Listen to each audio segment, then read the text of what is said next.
Oi, gente, eu sou o Lucas do canal Psique e hoje eu vou fazer uma reflexão, jogar umas filosofias de boteco e juntar um pouquinho com a minha faculdade de psicologia que eu estou estudando bastante, com uma matéria chamada Neuroanatomofisiologia, com um conceito que eu estava vendo do Schopenhauer, que seria o conceito da ânsia de ter e o tédio de possuir. E eu queria fazer um link desse conceito com um sistema que está bem famoso agora, que é o sistema da dopamina, que seria como se fosse a nossa motivação para pegar uma recompensa. E eu acho que os dois eles são muito similares porque o Schopenhauer ele traz um conceito de vontade e como a gente sempre tem essa vontade de querer ter as coisas, só que isso é falso, isso é errado. Como cita aqui no livro Desapegar-se com Schopenhauer, que eu estou lendo, usei de base, da Celine Belloc, ele tem uma vontade e uma projeção de que a gente tem, a gente sempre está querendo essa vida para frente, a gente sempre busca alguma coisa, e quando a gente busca, aquilo não contenta a gente. Aí aquilo fica nesse quesito de sempre preciso buscar mais, preciso de algo que me recompense de alguma outra forma, e na verdade a vida não é sobre a busca. E sim sobre aceitar alguns momentos. E o Schopenhauer fala bastante do tédio, do ócio, como isso é importante para a gente ficar bem na nossa vida, importante para a criatividade e muitos outros fatores. Aí que eu vou deixar um vídeo explicando melhor esses conceitos mais amplos do Schopenhauer, que é do Matheus, do canal da Filosofia, eu vou deixar aqui na descrição. E o conceito que eu quero, o único conceito que eu acho importante que dá para fazer esse link com as neurociências é o conceito de pêndulo. A gente tem uma ânsia muito grande para possuir e depois que a gente possui, aquilo perde a graça e a gente fica naquela coisa de que eu preciso buscar outras coisas para contentar minha felicidade e fazer coisas às vezes mais absurdas do que antes para poder conseguir um mínimo de felicidade. E eu traduziria isso para dopamina. A dopamina ela é um neurotransmissor muito importante para a gente ter motivação para alguns comportamentos, algumas metas, e ele traz a recompensa ou fugir de um perigo. E essas duas conceitos, eles se ligam muito bem, porque a dopamina, ela gera quando a gente tem um início, algum estímulo, que gere pra gente uma vontade de fazer. Vou dar um exemplo para ser mais claro. O exemplo de a gente querer comer um chocolate. Eu vou lá, vejo chocolate, aquilo dispara muitas circuitarias relacionadas aos meus repertórios, às minhas crenças, que aquele chocolate vai me trazer alguma recompensa ou vai me fazer fugir de um perigo. Aí, para isso, ele vai liberar várias moléculas de dopamina, que também são extremamente ligadas com o sistema sensório-motor. Aí eu vou lá, direcionado à minha meta, que é pegar o chocolate. Eu pego o chocolate, como o chocolate. O chocolate estava ótimo. O chocolate era recompensador e eu fiquei feliz. E isso aumenta muito a minha probabilidade de quando eu precisar ficar feliz, eu vou lá comer o chocolate de volta, certo? Só que agora eu vou dar um exemplo que não funciona. Isso aí seria um exemplo funcional, uma relação funcional entre chocolate e dopamina. Agora imagina que eu vou lá, chego no mercado, vejo o chocolate da minha preferência e eu tô faminto por um chocolate e eu crio uma expectativa muito alta para querer pegar aquele chocolate.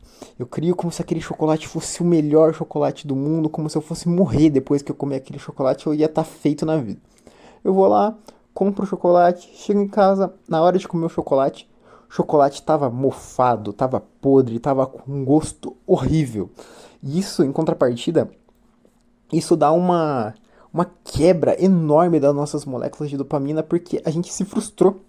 A gente teve uma frustração. A gente esperava uma recompensa muito maior e essa recompensa não veio. Então a gente vai ter um erro que se chama erro de predição de dopamina. Porque a gente achava que aquilo era incrível, maravilhoso, perfeito e não era. Era, na verdade, o contrário. E isso deixa muito frustrado porque a dopamina, quando você precisa de alguma coisa para ter esse prazer, essa recompensa, que eu acho que recompensa é a melhor palavra de descrever, ela gera um padrão que é fásico, é como se fosse uma faísca que acende.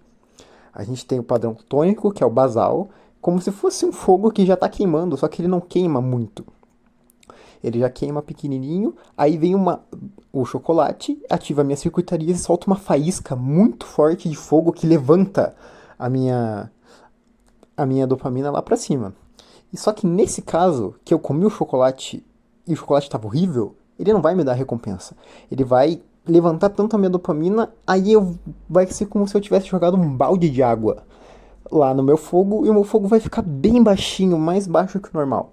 Aí para isso, pro meu cérebro se recompensar, porque ele não aceita, o cérebro não aceita que ele perdeu, que aquilo tava horrível, que aquele negócio estava feio, que aquele negócio estava ruim, porque ele é o certão, né? Ele sempre tá certo.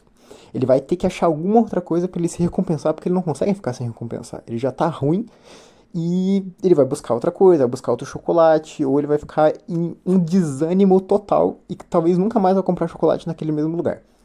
E isso vai gerar esse erro de predição de dopamina, que abaixou meus níveis de base da dopamina e eu preciso de alguma outra coisa para sustentar. Então, isso seria mais ou menos nesse conceito a ânsia, onde eu tenho aquele desejo maravilhoso de querer o chocolate. E daí, quando eu vou lá e pego o chocolate não era aquilo tudo que eu esperava, eu fico com um tédio depois que eu consumi o chocolate. O chocolate não era nada absurdo, assim, era paia. E depois de um tempo, eu vou lá, agora eu vou ter que comprar um chocolate de uma marca mais cara. E talvez esse chocolate não cesse a minha vontade, porque a minha vontade ela é sempre pra cima. Ela nunca é uma coisa tipo, meu Deus, eu já tô feliz porque eu tô comendo chocolate. Não, ela sempre vai ser jogada pra cima. Porque o cérebro ele precisa de um movimento compensatório. Ele precisa compensar a falta que teve jogando alguma coisa maior, que tenha, provavelmente, segundo ele, uma recompensa maior. E isso se aplica para vários conceitos. Vou citar, por exemplo, aqui aquele conceito que a gente viu no filme do Clube da Luta, que as pessoas tentam compensar alguma coisa que é ruim delas internamente comprando coisas fúteis. E aquilo não resolve o problema, porque sempre vai ter alguma coisa que você vai ser pior, sempre vai ter alguma coisa que vai ser melhor. Por exemplo, um carro. Sempre vai ter o carro que é do ano, o carro que é melhor, um carro que tem mais conforto, o carro que faz café. E a gente fica nessa busca e a gente sempre acaba se frustrando porque a gente busca por resultados e a gente não busca por processo, onde você está aqui também, o grandíssimo Robert Sapolsky, que muda todo esse conceito, essa predisposição de que diz que a dopamina não é sobre a busca por prazer, e sim o prazer da busca. É sobre como é legal você ver os processos das coisas, ir lá, chegar no mercado favorito, ir lá e pegar o seu chocolate, curtir os momentos de pegar o chocolate e não focar tanto na recompensa, no prazer de conseguir, porque às vezes nem vai ser aquilo que a gente espera, e às vezes, dependendo de quanto tempo passou, nunca mais vai ser como a gente esperava que fosse. E esse conceito do Schopenhauer, tirando as visões pessimistas dele, é um conceito que a gente pode querer aplicar ele mais pra frente, assim, pelas neurociências, só que fica só na filosofia. E aqui vai mais um aviso aqui, que isso é só uma filosofia de boteco.